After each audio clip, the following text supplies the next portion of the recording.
सभी मित्रों को नमस्कार। मित्रों, आज की इस वीडियो में मैं आपसे कुछ बातें शेयर करूंगा कि कैसे आप परमात्मा को जान सकते हैं, सत्य को जान सकते हैं, धर्म को जान सकते हैं। मित्रों, जहाँ भी संगी साथी है उसका नाम संसार है, और जहाँ भी संगी साथी नहीं है उसका नाम धर्म है। कैसे हम धर्म को पा सकते हैं उसके बारे में मैं चर्चा करूंगा, क्योंकि धर्म की यात्रा नितांत अकेलेपन की है। जहाँ भी संगी साथी हो वहाँ धर्म प्राप्त नहीं किया जा सकता। तो मित्रों, इस बारे में मैं आपसे कुछ बात करूँगा। हमें कैसे उस धर्म को पाना है, उसके लिए सबसे अनिवार्य शर्त है हमारे भीतर शांति होना। जब तक हमारे भीतर शांति नहीं है, हम वो आँख विकसित नहीं कर सकते जिससे हम अपने भीतर बैठे परमात्मा को देख सके। लेकिन अगर हमारा मन शांत है तो हम अपने भीतर बैठे हुए परमात्मा को देख पाएंगे, महसूस कर पाएंगे, अनुभव कर पाएंगे। लेकिन हमारा आंतरिक स्वास्थ्य अगर ठीक नहीं है, आंतरिक स्वास्थ्य से मेरा मतलब है आपके मन में अगर अशांति है, क्रोध है, घृणा है, इस तरह के भाव हैं, तो उस परमात्मा को देखने के लिए जो दृष्टि चाहिए वो धुंधली हो जाएगी और आप उस परमात्मा को अनुभव नहीं कर पाएंगे। मित्रों, मैं 3 सूत्रों के माध्यम से उस धर्म के बारे में चर्चा करूंगा, उस सत्य के बारे में चर्चा करूंगा, उस परमात्मा के बारे में चर्चा करूंगा, जिसके द्वारा हम उस सत्य को, उस परमात्मा को, उस धर्म को जान सकते हैं। तो मित्रों, उसके लिए पहली शर्त है प्रेम। जी हाँ मित्रों, प्रेम। प्रेम से मेरा मतलब है अकारण प्रेम। कुछ लोग प्रेम को राग भी समझ लेते हैं। राग और प्रेम ये दोनों अलग अलग चीज़ें हैं। जहाँ पे भी कोई कारण से प्रेम हो रहा है तो वो राग है। एक चीज़ को आप समझ लीजिए मित्रों, कि जब भी कोई परिस्थिति बदलेगी, हो सकता है आपका प्रेम राग में बदल जाए, लेकिन जहाँ प्रेम अकारण किया जाएगा वहाँ प्रेम ही प्रेम रहेगा। वो कभी भी आपके राग में नहीं बदल सकता। तो जो भी प्रेम बिना शर्त के, बिना कारण के किया जाता है वही असली प्रेम है।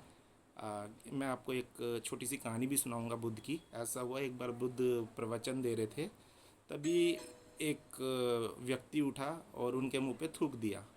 बुद्ध ने बड़ी प्रेम पूर्वक अपना कपड़ा उठाया और अपनी उस थूक को साफ कर लिया, और प्रेम पूर्वक बुद्ध ने उस व्यक्ति से कहा कि क्या आपके शब्द अभी बाकी रह गए या आपने कुछ और भी बोलना है। तो वह व्यक्ति बड़ा अचंभित हुआ और उसने सोचा कि यार, मैंने बुद्ध के मुंह पे थूक दिया और बुद्ध कह रहे हैं कि क्या अभी भी कुछ शब्द बाकी रह गए हैं।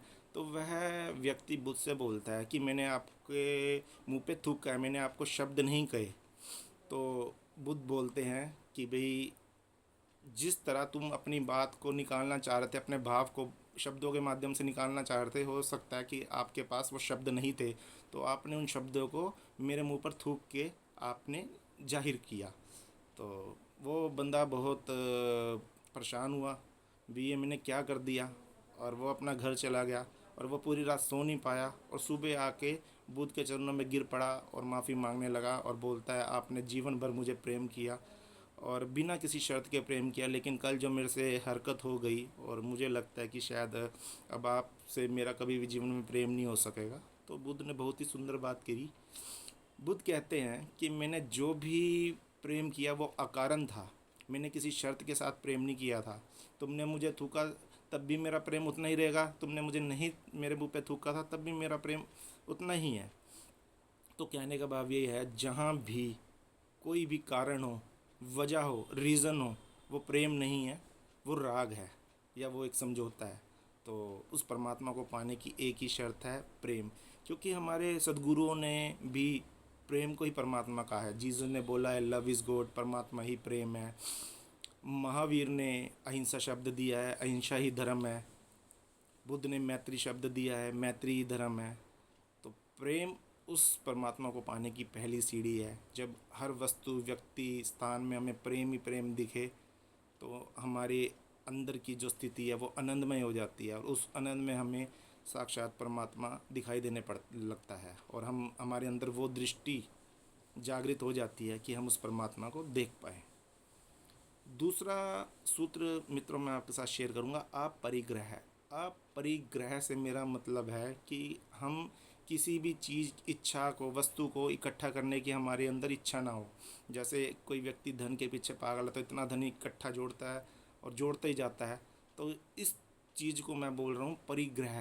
मतलब किसी भी चीज़ की इच्छा होना वो परिग्रह का कारण बनती है कि मेरे पास दोस्त है तो बहुत सारे दोस्त होने चाहिए, मेरे पास घर है तो एक घर और होना चाहिए, मेरे पास कार है, बंगला है, मेरे पास धन है और होना चाहिए। जो चीज़ों को इकट्ठा करने की जो होड़ है ये परिग्रह है। और आप परिग्रह भी परमात्मा को पाने में बहुत बड़ी बाधा है। तो आप परिग्रह बहुत ज़रूरी है। तीसरा सूत्र मैं आप लोगों से शेयर करूँगा मित्रों, साक्षी का।